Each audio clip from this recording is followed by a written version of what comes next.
Hello, good morning students. Today I am going to teach you Standard 8 subject History Civics chapter 6 Bureaucracy. Now, what is bureaucracy? Let me tell you. Bureaucracy is the administrative system which works under the Union Executive and has the responsibility of actual implementation of government policies.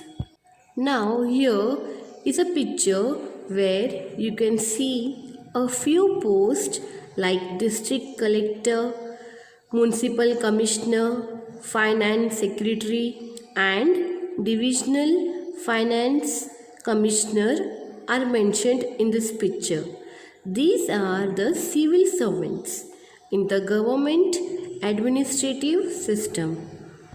So, in this chapter, we will understand the importance of bureaucracy. The first main function of this bureaucracy is to ensure security of the country. This is carried out by the service called the Defense Forces.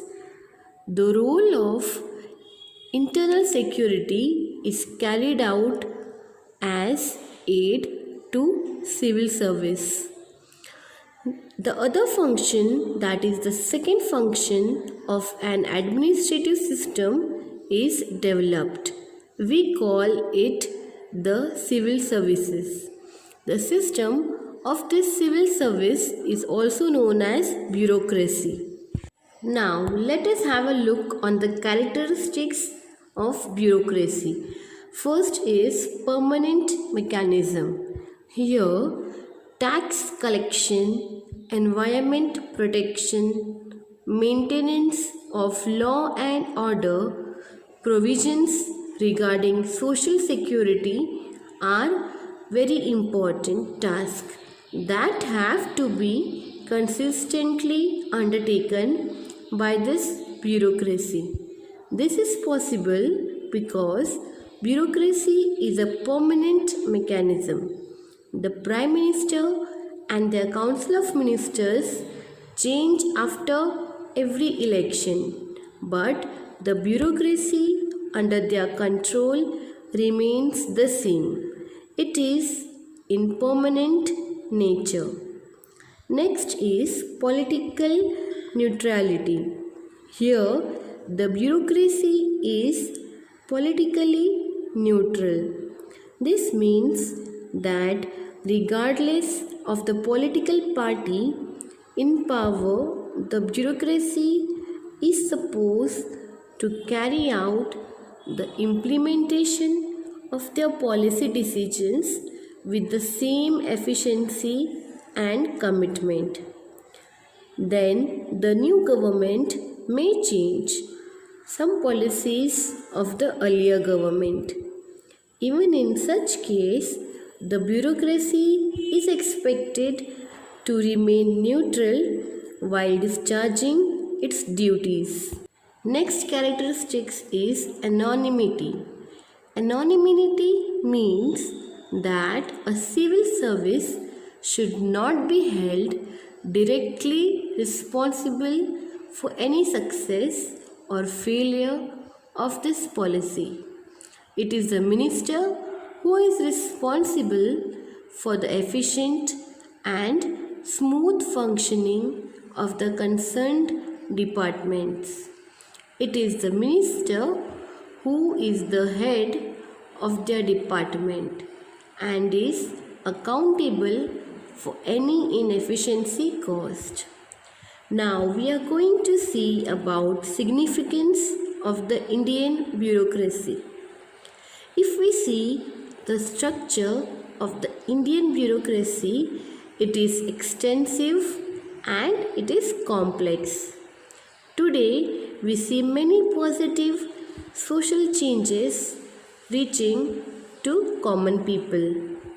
Bureaucracy also gives stability to the political system, water supply, transport, electricity, public cleanliness, health, agriculture reforms, prevention of pollution, and many other services to fulfill everyday needs of the people and to be consistently provided to them.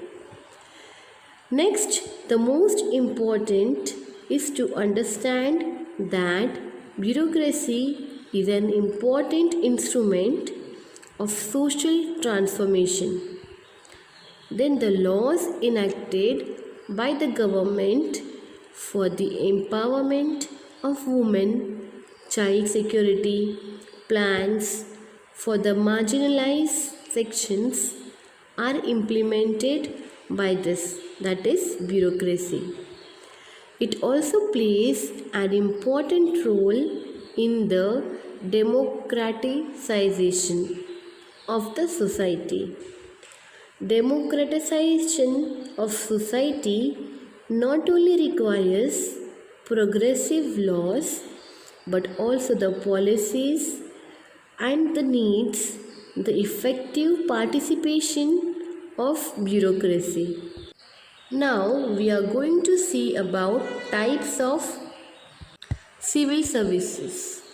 In India, there are three main types of civil services. First is All India Services.